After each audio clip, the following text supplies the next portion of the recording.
Sí, nos toca hoy, esta mañana, hablar del capítulo 4.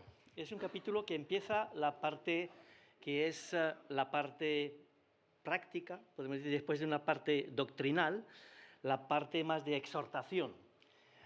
Toca dos partes. La parte de a partir del versículo 10 y 18 es lo que hará Ricardo, que es una parte más específica del cambio necesario.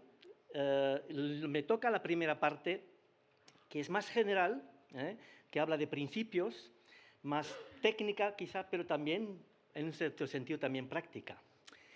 Y hay una transición que es exactamente la misma que en Romanos 12. Romanos 12, capítulo 1 al 11, era la parte doctrinal, la parte que enseña sobre la doctrina. Y aquí tenemos, después de haber hecho una oración preciosa, no sé si os acordáis lo que Esteban os comentó, de esta preciosa oración que acaba el capítulo 3, después de 3 primeros capítulos doctrinales que fueron magistrales, estábamos flipando todos, ¿verdad? Estamos flipando cada vez que lo leemos. Ha expuesto la nueva sociedad, la Iglesia es una nueva sociedad que cree Dios en Cristo. Y después de esta oración que os decía, Pablo ahora deja de hablar de lo que Dios ha hecho para exhortarnos a lo que nosotros nos toca hacer. Que podamos vivir según estos principios de la nueva humanidad en Cristo. Así que deja esta exposición de doctrina que eran indicativos, los tiempos eran los indicativos, para pasar a los imperativos de la exhortación. Y especialmente dos cosas que son evidentes: lo que debemos ser, es decir, nuestro carácter, lo que debe cambiar en nosotros, y hay lo que llamamos la santificación, si queréis, lo que es llevar un fruto de un carácter nuevo, que debería ser una marca de un creyente. El Espíritu Santo debería de ser el que nos va guiando a esta nueva vida. Y lo que debemos hacer. Las buenas obras, la expresión buenas obras se usa mucho en las cartas de Pablo, ¿verdad? Lo que debemos hacer, la conducta, llevar fruto de buenas obras hechas en Cristo. ¿Os acordáis que Dios preparó de antemano para que anduviéramos en ellas, en el capítulo 2? Así que empieza así, yo preso en el Señor. Y fijaos, yo estaba intentando ponerme en la mente de Pablo en la cárcel. No tiene que ser algo fácil estar en la cárcel. Y estaba imaginando, desde mi cárcel, si oigo que mi escrito lleva fruto en vuestra vida, me haréis muy feliz. ¿No? Como una imagen de él ruega que realmente, dado lo que acaba de decir en los 3 primeros capítulos, que era fabuloso, pues haya realmente una vida digna. Lo que dice, como es digno, que andéis. Me encanta esta palabra andar. Bueno, se puede utilizar otras palabras como vivir. Se puede utilizar la palabra comportarse, es la idea de la conducta. Entonces, ser y hacer. Y ser es andar como es digno de la vocación con que fuisteis llamados.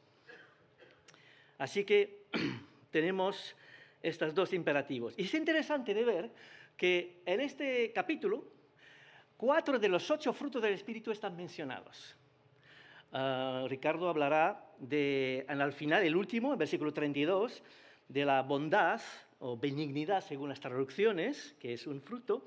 Y aquí he puesto los números. Pues si lees Gálatas 5, 22 y 23, amor número 1, etcétera, etcétera. Entonces aquí veis que hay mansedumbre, el número 7, la paciencia, que dice el versículo 2, con toda humildad y mansedumbre, soportándoos con paciencia. Otro fruto del Espíritu, la paciencia, el número 4, soportándoos. Hay una traducción que no me gusta mucho, pero que hay que entender bien, ¿no? Lo que quería decir. Es la de la NTV, que no es una televisión, es la nueva traducción viviente. Tolérense las faltas por amor. No me gusta mucho porque se puede malinterpretar. Las faltas, si son pecados, hay que pedir al hermano que te ha ofendido, mira, me has hecho daño. Y en este caso, no hay que tolerar, hay que ir al hermano directamente y mira, es que lo que has dicho, por ejemplo, lo que has dicho me ha herido profundamente, ¿no? Otra cosa es tolerarse. Y tolerarse, pues somos todos raros. Somos todos bichos raros, ¿no? Y tenemos nuestras cosas. Y hay que tolerarse, pero en este caso no son ofensas. Aquí el término soportándoos habla de esto. Y el versículo en Colosenses, en el final, si no me equivoco, en el final del capítulo también 4, habla de las dos cosas, soportarse y perdonarse si algún tiene queja o necesidad de ser perdonado o de perdonar. Así que necesidad de andar en el Espíritu, como lo decía también Pablo en Gálatas 5, versículo, no lo sé, pero antes del 20, por ahí, por este capítulo 5. Me ha hecho pensar también a otras cartas de Pablo que dice más o menos lo mismo. Dice, nada hagáis por contienda o por vanagloria, antes bien con humildad. Y la humildad la reseña, aquí la pone, ¿no? Con humildad, en este versículo 2, estimando cada uno a los demás como superiores a él mismo. Eso se dice pronto, pero cuando tú lo piensas, tenemos un camino que hacer, ¿verdad, hermanos, hermanas? Tenemos un camino, ¿no? Superiores a él mismo. No mirando cada uno por lo suyo propio, egoísmo, sino cada cual también por lo de los otros. Sí que hay que orar por su propia vida y en el Padre Nuestro tenemos, el pan nuestro de cada día, dámelo, dánoslo, dámelo también. Pero hay que preocuparse por los demás. Esto es la marca del cristiano espiritual, por lo menos, ¿no? Luego, hay un pequeño resumen de la porción que me toca. Aquí me ha ayudado Stott en su comentario, que ha visto 4 verdades sobre la clase de unidad, porque este texto habla de la unidad de la Iglesia, la unidad en Cristo. Dice en el primer punto, depende de la calidad de nuestro carácter y de nuestra conducta, lo que acabamos de ver en el versículo 2. El amor, si queréis, el amor y los frutos del Espíritu Santo. Segundo punto, surge de la unidad de nuestro Dios. Lo vamos a ver en del versículo 3 al 6. Dios es uno y la palabra una, vamos a verla a menudo. Tercer punto, se enriquece por la diversidad de nuestros dones. Y hablaremos de los dones del versículo 7 a 12. Y finalmente esta unidad demanda la madurez de nuestro crecimiento del versículo 3 al 16. Así que palabras claves de esta sección, amor, unidad, diversidad, madurez. Cuando habla perfecto hay que pensar maduro, porque perfecto no hay ninguno salvo Jesús. Así que la prioridad es velar por esta unidad. Me ha gustado mucho la oración de nuestro hermano, orar por los enfermos, los que no están aquí, por ejemplo, porque esto es parte de la unidad, formamos un cuerpo y cuando uno está lejos, que no puede asistir, por ejemplo, pues para nosotros es importante pues, tenerlo presente, visitar, si hace falta, hablo de las personas más aisladas o débiles, arroparlos, eso es la idea de la unidad. Llamar por teléfono, por ejemplo, o el tema del domingo pasado, la consejería bíblica también, ¿no? Así que en esta palabra solícitos tenemos una palabra importante que se puede también traducir de otras maneras, que quizá nos ayuden a entenderlo mejor. Dice el texto, solícitos en guardar la unidad del Espíritu en el vínculo de la paz. Número 3 de la lista de los, del fruto del Espíritu. Se puede decir también procurad con diligencia, y esto nos muestra acción. Esforzándoos, también es una traducción posible de este verbo que empieza, solícitos. Haced todo lo posible, es importante, no es una cosa, bueno, si os parece, no, haced todo lo posible. No ahorréis esfuerzos para consolidar esta unidad. Así que Pablo, desde la cárcel, nos ruega en su tiempo, pero también a nosotros aquí, de luchar, es una lucha también. Tenemos que luchar por la unidad y la paz. Ahora bien, hay cosas negativas. ¿Cómo se destruye la unidad o la paz en una iglesia evangélica? ¿Cómo se hace la unidad? Al contrario, hay cosas positivas y cosas negativas. Las cosas positivas las acabamos de ver en el versículo 2. Ser humildes, mansos, pacientes, perdonar, soportar. Lo que especialmente en este capítulo 4, versículos 2 y 32, o en Colosenses 3 también, casi lo mismo, Colosenses 3, versículos 12 y 13. Pero ahora bien, tenemos aquí que reconocer que hay cosas que faltan. Puede faltar el perdón, por ejemplo, ¿no? Cuando hay problemas, la humildad de reconocer si hemos metido la pata y ir a la persona, pedirle perdón. Esto, el orgullo nos lo impide, pero el Espíritu Santo quiere realmente movernos a la humildad, y a la fe, a la fidelidad a su palabra, ¿no? 3 cosas que he notado que destruyen la falta de perdón primero, pero la crítica que es negativa. La crítica negativa o la acusación, esto perturba mucho la unidad de una iglesia. No juzgar, no condenar, es lo que Jesús enseña en el Sermón del Monte, capítulo 7, versículo 1. No condenéis o no juzguéis, que es la palabra que significa condenar, ponerse en el lugar del juez. Y lo que emplea sobre todo Santiago y Pedro también, no murmurar. La palabra murmurar solo aparece 5 veces, pero 3 veces en este versículo que he citado aquí, que es realmente en el contexto de una iglesia, ¿eh? No es de otro contexto. Es una iglesia evangélica, podemos decirlo, ¿no? Una iglesia cristiana. Dice Santiago, el hermano de Jesús, el hermano muy, muy destacado en Jerusalén, en el tiempo de Jesús, después de la resurrección: hermanos, no murmuréis. En català, malparleu. No malparleu los unos de los otros.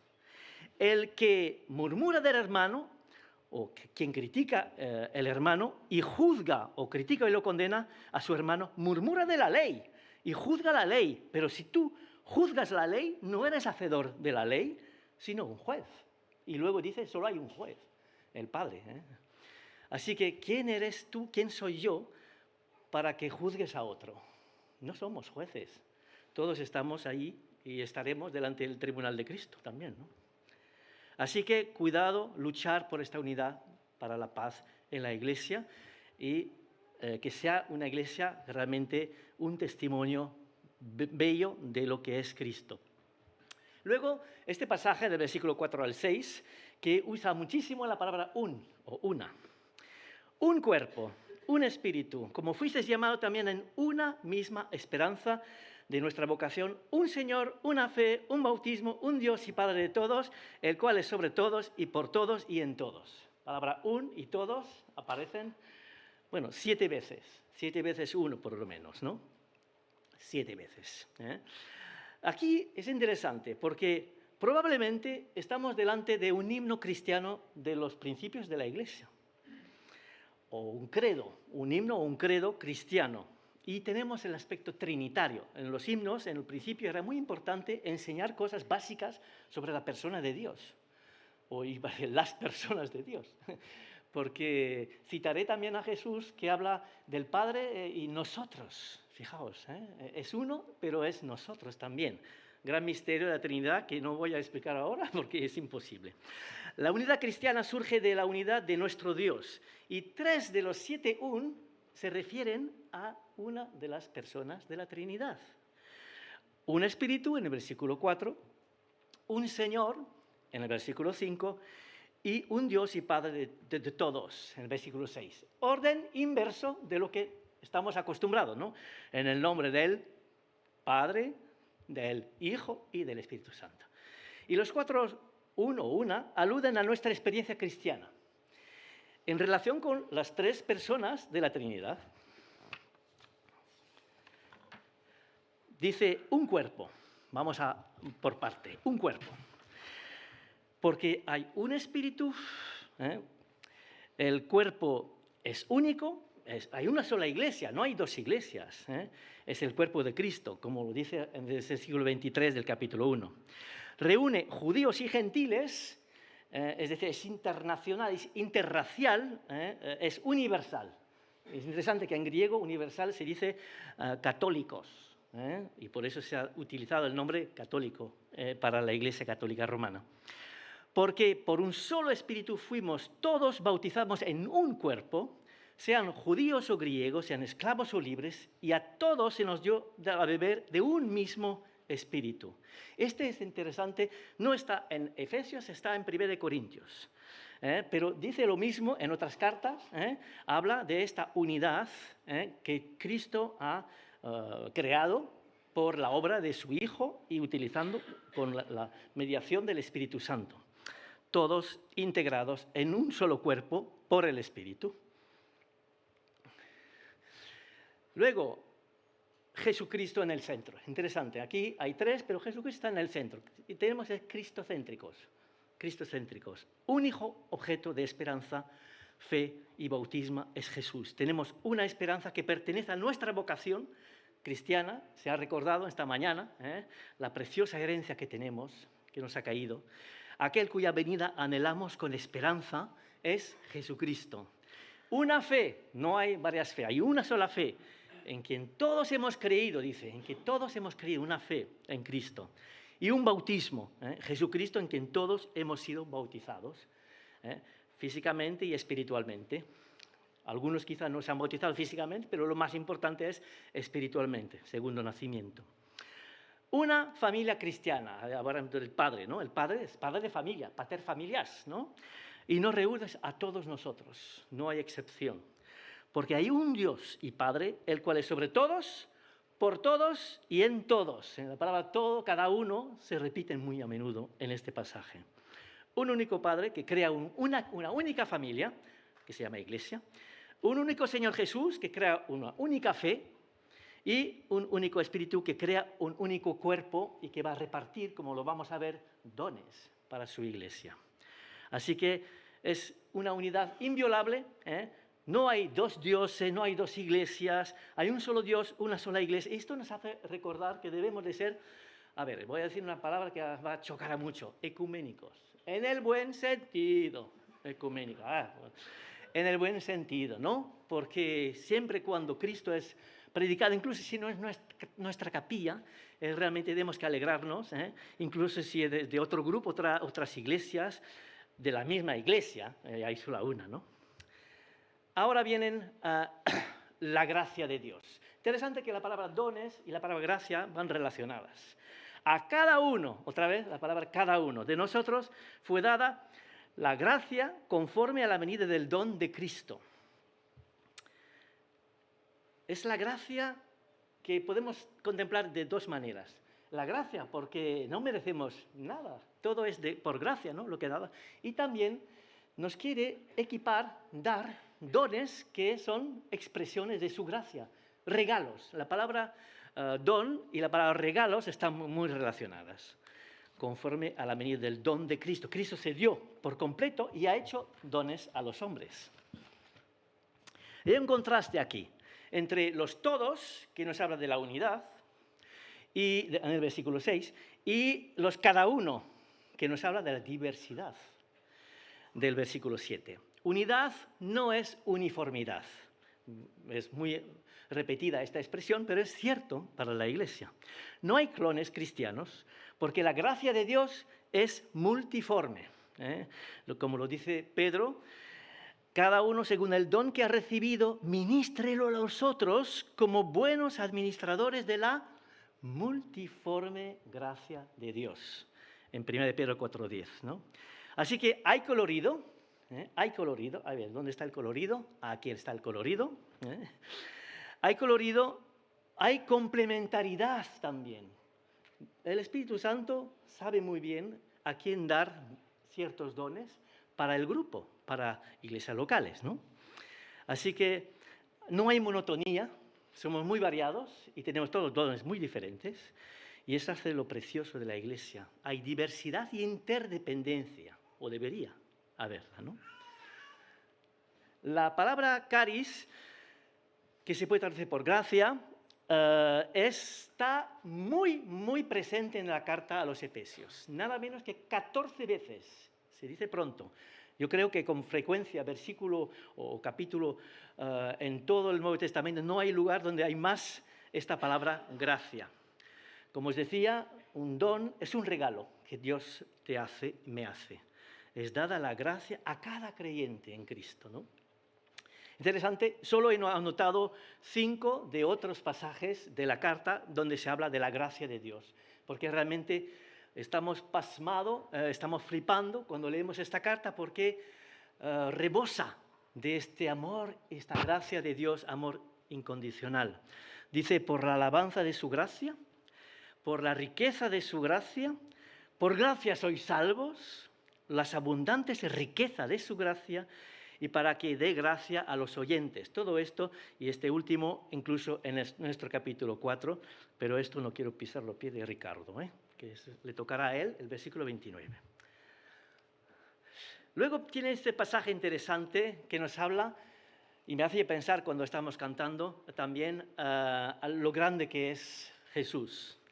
Por lo cual dice, subiendo a lo alto, eso nos habla de la ascensión de Jesús, llevó cautiva la cautividad y dio dones a los hombres. Y eso que subió, ¿qué es? Sino que también había descendido primero en la encarnación. Se ha hecho carne, se ha hecho hombre, a las partes más bajas de la tierra. Y que descendió es el mismo que también subió por encima de todos los cielos para llenarlo todo. Cuando estábamos cantando, ¿qué versículo, qué pasaje era tan bonito? Lo he apuntado. Yo cuando quiero predicar, quiero ver elementos de la primera parte que va a ver con la segunda parte. Que és... no hi ha cap altra. Poderós és el teu sant nom. Es grande este nombre de Jesús. Y Jesús es el mismo, hoy, ayer, hoy y para siempre, nos dice el autor de la carta a los Hebreos. Es impresionante, ¿no? Tenemos que pensar que ha habido cambios. No, es el mismo. Más sobre esta condescendencia, porque me gusta esta palabra, condescendencia, porque la condescendencia, ¿qué es? Es ponerse a la altura. Y es lo que Dios ha hecho, se ha puesto a nuestra altura, nos ha hablado nuestro idioma. Bueno, hay que traducirlo porque era hebreo o arameo, pero se ha puesto a nuestra altura. A la gente de su tiempo sí que era su idioma, ¿no? Cristo también descendió a este mundo inferior. Y el que descendió, encarnación, es el mismo que también subió, ascensión, para llenarlo todo. Y yo me gusta mucho leer comentarios, la teología, por supuesto, ¿no? Y el año pasado he aprendido una cosa, porque es evidente, pero no lo había oído antes.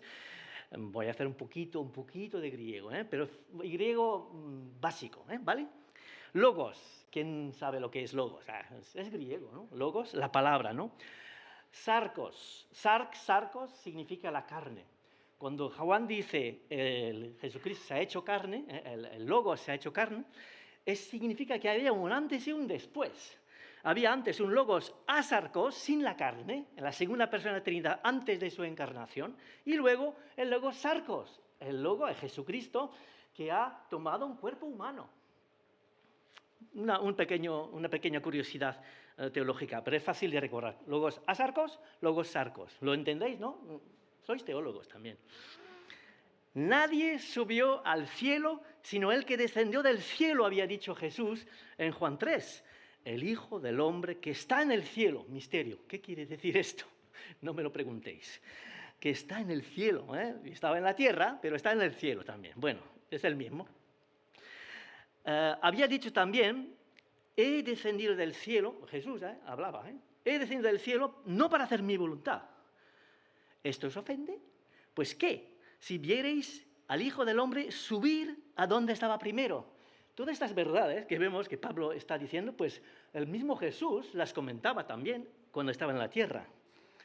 Y eran realmente profético de Daniel. Daniel había profetizado una cosa muy bonita. Con las nubes del cielo venía como un hijo de hombre que vino hasta el anciano de días, ahí en el cielo, y le hicieron acercarse delante de él, y le fue dado, y he puesto entre paréntesis, en la tierra, le fue dado dominio, gloria y reino para que todos los pueblos, naciones y lenguas le sirvieran. Porque ¿cómo vais a entender que está ahí en el cielo, en las nubes, en la nube del cielo, que es el Hijo del Hombre ahí en las nubes del cielo, y que luego le fue dado en la tierra? Pues tiene que haber bajado y subido otra vez también. Me ha hecho pensar también esta profunda humillación de este pasaje, al pasaje de Filipenses 2. Es precioso, a mí me encanta, y no soy el único, la profunda humillación de Jesús que acepta de ser como un esclavo para la humanidad, un esclavo de Dios para la humanidad. Y luego su suprema exaltación, al final del pasaje de Filipenses 2, ¿no? Es el siervo, el esclavo, y es el Señor a la vez. Es realmente flipante esto, ¿no? Y vemos la condescendencia y la supremacía a la vez. Estos dos elementos conjugados, ¿no? Esto el hombre no lo hubiera podido inventar. El versículo 5 de Filipenses 2 dice, y esto realmente viene muy a pelo de lo que está enseñando en el versículo 2 de nuestro capítulo 4. Haya pues en vosotros este sentir que hubo en Jesucristo. Tenemos que imitarlo, ¿no? No estimo el ser igual a Dios como cosa que aferrarse, sino que se despojó a sí mismo haciéndose obediente hasta la muerte. Así que debemos seguir el ejemplo. Decía también, completad mi gozo, en este mismo capítulo 2 de Filipenses, sintiendo lo mismo, teniendo el mismo amor, unánime, unidad, sintiendo una misma cosa. Un viginoso ascenso. Un ascenso que me ha hecho pensar a José. La mayor ascensión social de la historia la tenemos en Génesis. José, un esclavo, uno que estaba en la cárcel, luego número 2 de Faraón, el gran faraón de Egipto. ¿Qué ascensión social más grande? José es un tipo de Jesús. Muy interesante estudiarlo en paralelo, ¿no? Subió por encima de todos los cielos para llenarlo todo. Dice otra traducción, para llenar todo el universo con su presencia. I em feia pensar la seva majestat omple tota la creació, que hemos cantado. Para que en el nombre de Jesús, nos sigue diciendo Filipenses 2, y ahora es la exaltación, se doble toda rodilla de los que están en los cielos y en la tierra y por debajo de la tierra. Hay un versículo que me llamó mucho la atención, porque no lo había visto, hace años ya. Jesucristo es el Señor de todos. Es el Señor de los musulmanes, es el Señor de los hindúes, el Señor de los cristianos, claro, más lógicamente quizá, pero ahora bien, ¿aceptan su señorío? No. Pero dice el versículo 36 de Hechos 10, Jesucristo, este es el Señor de todos, todos. No excluye a nadie, pero muchos no quieren ser discípulos de Jesús, seguir a Jesús. Así que viene ahora el tiempo de mostrar los dones que Dios ha hecho. La gracia se manifiesta en dones. Cuando amamos a una persona le hacemos un regalo, ¿no? Es lo que ha hecho, ¿no? Él mismo dio, bueno, la palabra constituyó, es la traducción de la Reina Valera, pero el verbo es dio. Él mismo dio a unos apóstoles, a otros profetas, a otros evangelistas, a otros pastores y maestros. La traducción de la latinoamericana dice, Él dio a algunos el ser apóstoles, ¿no? Así que es precioso ver cómo Dios dio hombres con dones a la iglesia para edificarla, porque Dios quiere ver una iglesia preciosa y va a hacer todo lo que puede de su parte. Nosotros tenemos nuestra parte que hacer, ¿no? Pero Él va a dar todo lo que necesitamos para que la iglesia sea a su imagen, bueno, que sea lo más que lo glorifique más posible, vamos a decirlo así. Ningún ministerio debe ser un fin en sí. El ministerio es para la comunidad, es para... Todo servicio debe entenderse como dado para la edificación del cuerpo de Cristo, ¿no? Y ahora vamos a desgranar, pero rápidamente, porque no hay tiempo, ¿no?, sobre estos diferentes hombres que Dios ha dado a la iglesia. Era muy importante en el principio. Tengo una alumna que es rusa y vive en Tel Aviv, es judía, que me dice, yo no entiendo, una cosa que no entiendo es cómo es posible que una secta del primer siglo, el cristianismo, haya podido mantenerse a lo largo de los siglos. Bueno, podéis orar por mí, que sepa contestarle la próxima vez que hablaremos juntos. Es realmente porque Dios cuida de su iglesia y le ha dado lo que vamos a ver ahora. Apóstoles, vamos a hablar de los apóstoles. Hay dos tipos de apóstoles, es muy importante recalcarlo. Los 12 en el tiempo de Cristo, más luego Matías, que me parece que sustituyó a Judas, y luego Pablo también, en este caso. y no sé si uno más, pero bueno, un grupo muy reducido de los principios, los que habían estado con Jesús, habían visto su resurrección, bueno, había estado con él, ¿no? Y el caso del abortivo, de Pablo, y no sé si alguno más que se considera también como un apóstol, ¿no? Pero luego, después del Nuevo Testamento, hablamos de más bien misioneros, fundadores, pioneros. A veces se le puede llamar apóstoles, pero no en ese sentido de los primeros, ¿verdad? Dos tipos, entonces, ¿no? Me ha tocado una vez, por una pequeña anécdota, traducir a un africano que se titulaba el mismo apóstol. Y madre mía, lo mal que lo pasé en la Universidad de Zaragoza. Había una pequeña no había mucha gente en la universidad, y me lo pasé un mal rato. Bueno, no tenía que haber aceptado la traducción, pero bueno, él se considera como un apóstol, ¿no? Ahí, pero no hay más apóstoles, ¿eh? Pero te da una categoría, y dice, yo soy apóstol, y yo el Papa de Roma. Hay dos tipos de profetas también, de profetas, sí. Los profetas del Antiguo Testamento, tenemos el canon, el Antiguo Testamento, tenemos los grandes y los pequeños. Pequeños porque no han escrito tanto como los grandes, ¿no? Y esto es muy importante, es la base de nuestra fe, lo que nos han enseñado todos estos hombres de Dios. Y recuerdo aquí el pasaje de Timoteo, según de Timoteo 3:16, muy conocido. Toda la Escritura es inspirada por Dios.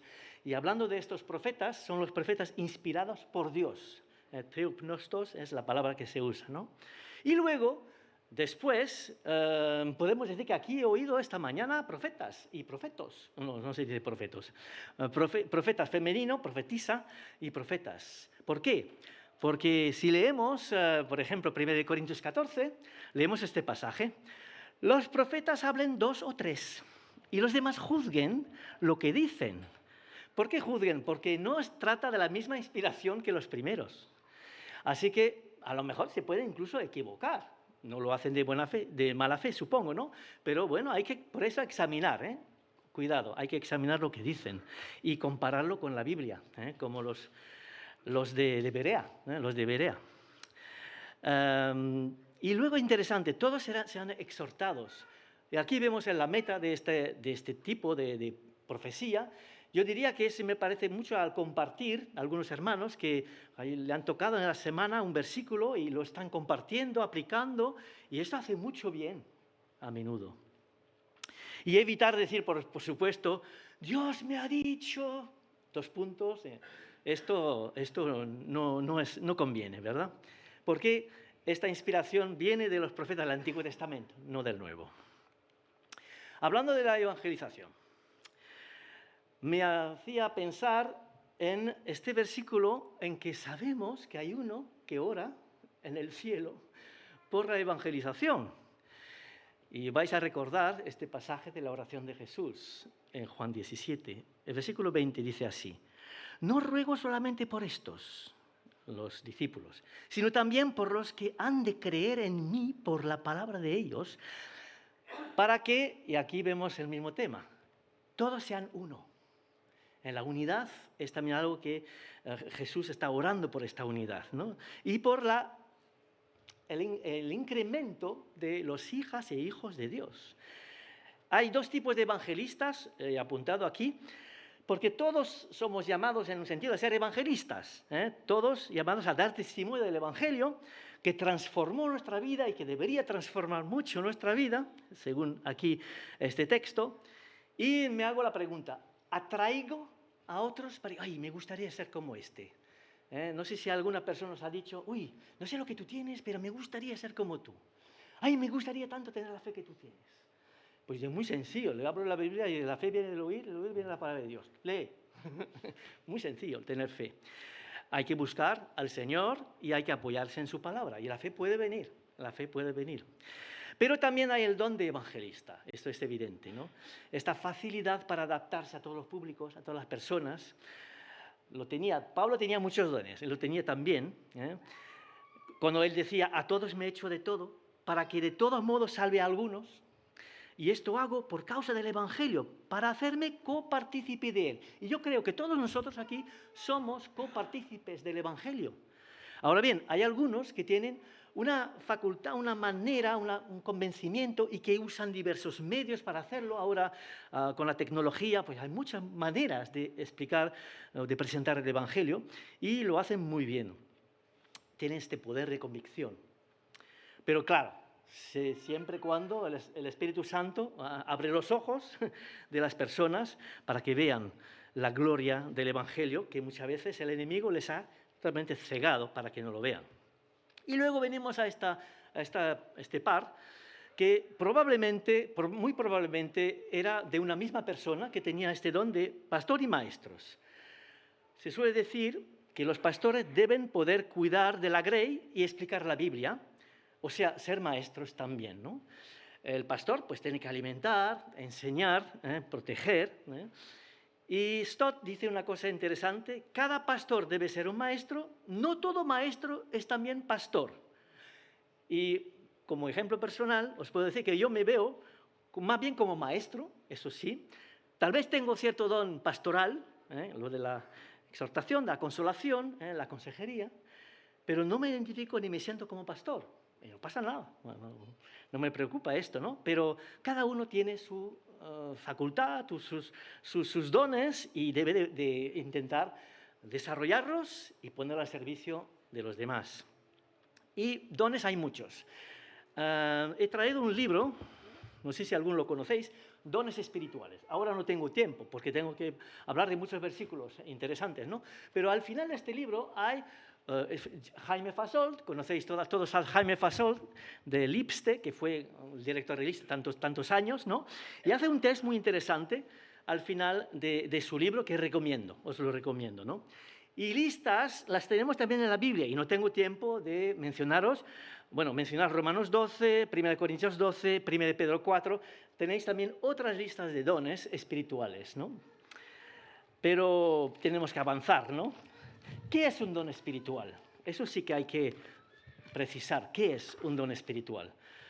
Muchas veces pensamos en una facultad y lo es, una aptitud y lo es, especial, ¿no? Pero no tanto una capacidad o un talento como una responsabilidad también. Una aptitud que requiere consagración, una aptitud que requiere actitud. No sé si es un poco un trabalenguas, ¿no? Una aptitud que requiere actitud. Una entrega, un empeño. Hay también que diferenciar los talentos natos, hay gente no creyente que tiene un gran talento, ¿no? Y lo que son los dones espirituales. Dios puede utilizar talento nato también, pero con la diferencia que puede haber también la bendición añadida y importantísima del don espiritual a la vez. ¿Qué es un don? Yo he encontrado una fórmula que me parece resumir en pocas palabras y es muy sencilla. Algo que te gusta hacer, que haces bien, haciendo bien a otros. Bastante fácil de recordar, ¿no? Algo que te gusta hacer, notas, te gusta hacer, que haces bien y los demás lo ven y benefician y hacen bien. Son una bendición, una edificación para otros también. No olvidar que también un don debería ser regado en la oración, porque viene del Espíritu Santo y es delante de Dios esta responsabilidad que tengo de desarrollar el don y de ponerlo al servicio de los demás. Me gusta mucho lo que dice Jaime Fasol en este libro. Dice: cada creyente tiene algo que aportar a la obra de Cristo, que Cristo está realizando para edificar su iglesia. Nadie tiene por qué quedarse como un mero espectador, ni tampoco debería. Repito, cada creyente tiene algo que aportar a la obra de Cristo, a la obra que Cristo está realizando para edificar su iglesia. Tenemos todos algo que aportar. Nadie tiene por qué quedarse como un mero espectador, ni tampoco debería. La palabra es carisma o carismata en plural, y en su soberanía Dios, el Espíritu Santo, decide y escoge quiénes habrán de recibir determinados dones espirituales para provecho no de su propia vida, sino del cuerpo. Ojo, podemos pecar. Hay dos maneras que podemos pecar.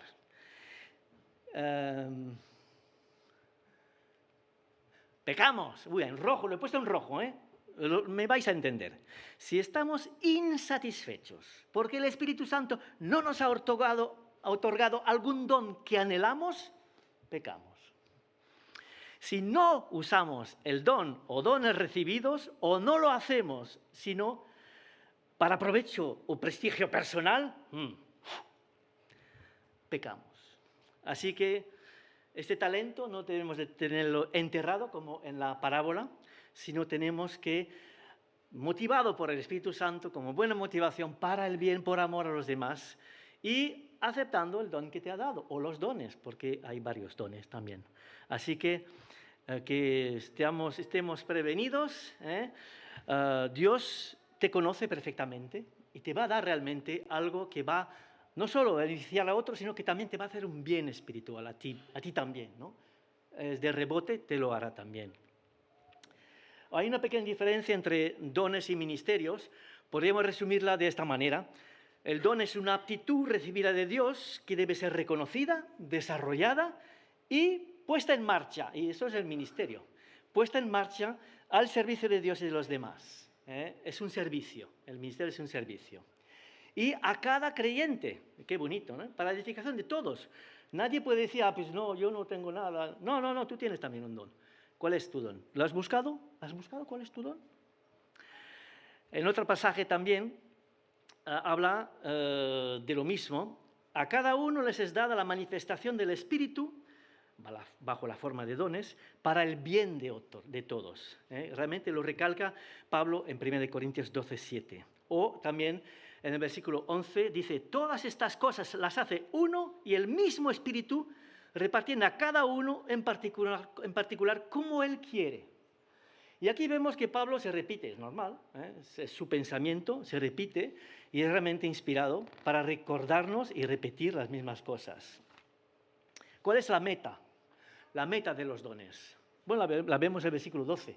Y la palabra clave es perfeccionar, o podríamos traducir por equipar, preparar, formar, capacitar. Todo esto también he visto una traducción francesa que habla de ensamblaje, a fin de perfeccionar a los santos, todos los creyentes, para la obra del ministerio, que habla de que hay que currar, el ministerio con estos dones, hay que poner en obra, para la edificación del cuerpo de Cristo. A fin de preparar, equipar. Estos hombres que Dios ha dado a la Iglesia es para que todos podamos funcionar y ser útil para el conjunto, ¿no? Y la meta de los dones también es, por supuesto, edificar en amor. La palabra unidad, ayuda mutua, se ve también en el versículo 16, bien concertado y unido entre sí, que se ayudan mutuamente para ir edificándose en amor. Luego pasamos, porque hay que leer todos los versículos, ¿no? Voy un poco rápido, pero me entenderéis. Si no, Carlos, ¿tú me has dicho 2 horas? No. Hasta que todos lleguemos a la unidad de la fe y del conocimiento del Hijo de Dios, a un varón perfecto o maduro, a la medida de la estatura de la plenitud de Cristo, para que ya no seamos niños fluctuantes, llevados por doquieras de todo viento de doctrina, por estratagema de hombres que para engañar emplean con astucia las artimañas del error. La palabra fluctuante, he mirado, significa llevado por vientos fuertes. Y a un niño va cambiando. Un niño pues dice una cosa y 5 minutos después dice otra, ¿no?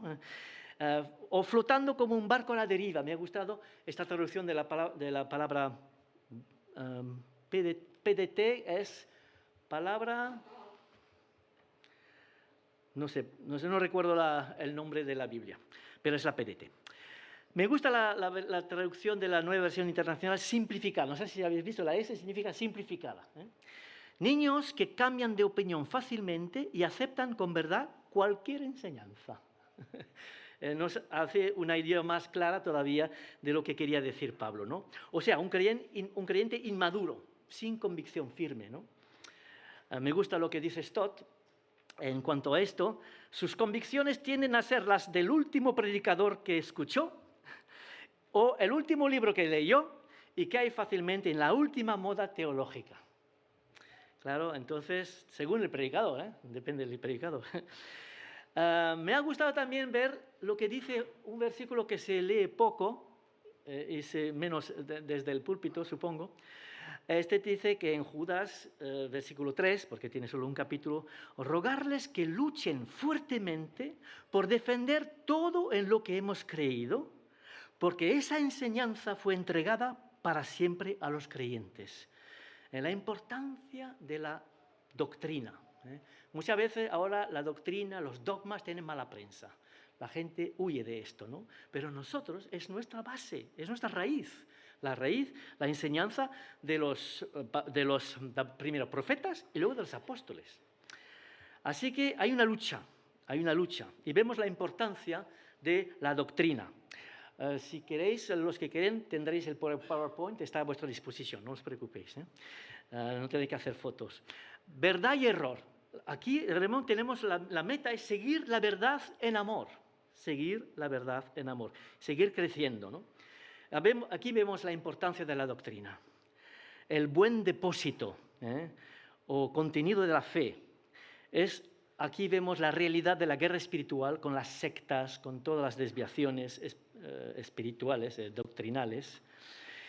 Y este versículo, 2 Timoteo 1:14, dice en la traducción NTV, mediante el poder del Espíritu Santo quien vive en nosotros, guarda, decía Pablo a Timoteo, con sumo cuidado la preciosa verdad, o, dice otra traducción, la hermosa enseñanza que se te confió.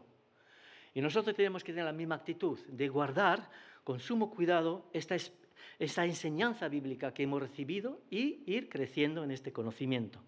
Y voy a decir cosas que es obvia, importancia del discipulado, importancia del estudio bíblico, por eso me alegro también que la aula bíblica vuelva, interpretar bien y vivir bien, porque el discipulado no es solo doctrina, sino también carácter.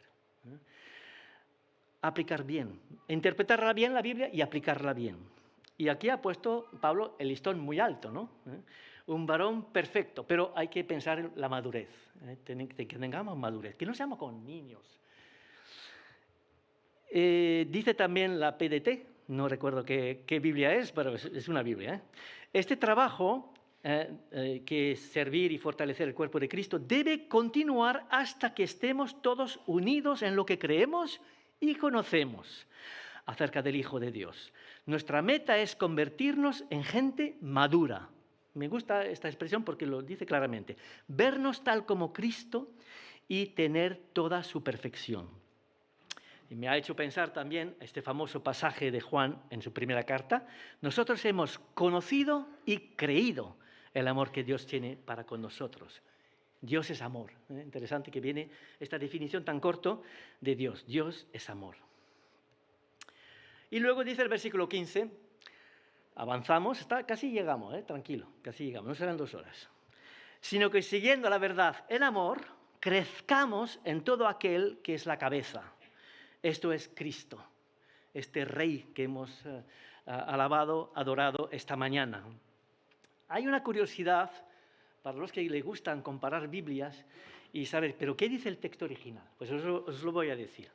Aquí la palabra es una raíz, es un solo verbo, la raíz es verdad, luego viene en amor.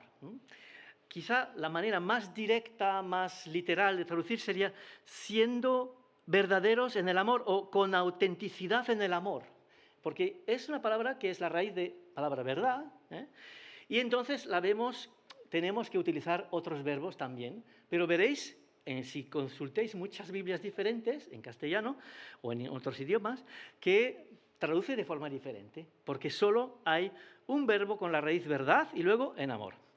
Enseñando la verdad con amor, puede ser. Al hablar la verdad en amor, que puede ser. Al seguir la verdad en amor, confesando la verdad en amor, proclamando la verdad en amor, al vivir la verdad en amor, etcétera, etcétera, ¿no? Por eso digo una curiosidad de traducción. Pero tenemos que avanzar y llegamos al final. Poderoso es el teu sant nom. Debemos ser céntricos. Y aquí es Cristo. Cristo, que es del versículo anterior, ¿no? pero es Cristo en el centro, de quien todo el cuerpo, bien concertado y unido entre sí, por todas las coyunturas que se ayudan mutuamente, según la actividad propia de cada miembro, recibe su crecimiento para ir edificándose en amor. Tú eres princesa, tú eres príncipe, somos hijos del gran rey, hijos e hijas del gran rey. Tenemos que levantar en alto nuestro Señor, vivir una vida que realmente le glorifique, y esto es posible porque nos ha dado su Espíritu y tiene meta para que su iglesia sea una bendición aquí en este barrio de Barcelona. Y para acabar, porque no quiero hacerme largo, un pequeño resumen en conclusión de todo lo que hemos visto. Pablo nos ruega de parte de Dios a conservar la unidad de la iglesia de Jesucristo, la nueva humanidad que desarrolla del versículo 1 al 6, y a crecer con los dones otorgados que nos ha dado, crecer en carácter y buenas obras en esta unidad que desarrolla del versículo 7 al 16, arraigada en una confesión de fe trinitaria que hemos visto. La verdad o la enseñanza bíblica, si queréis, hace crecer, pero solo, aquí hay una condición importante, solo si es practicada en el amor. El amor hacia Dios, hacia los demás, versículo 15. La comunión con Jesucristo, solo si es practicado en el amor y en la comunión con Jesucristo, versículo 16. Y el empeño de todos para servir, el empeño de todos nosotros, para servir no solo a los hermanos, también a los de afuera, en este mundo, versículos 16 y 12, de una manera digna del llamamiento recibido, que es el versículo 1. Amén.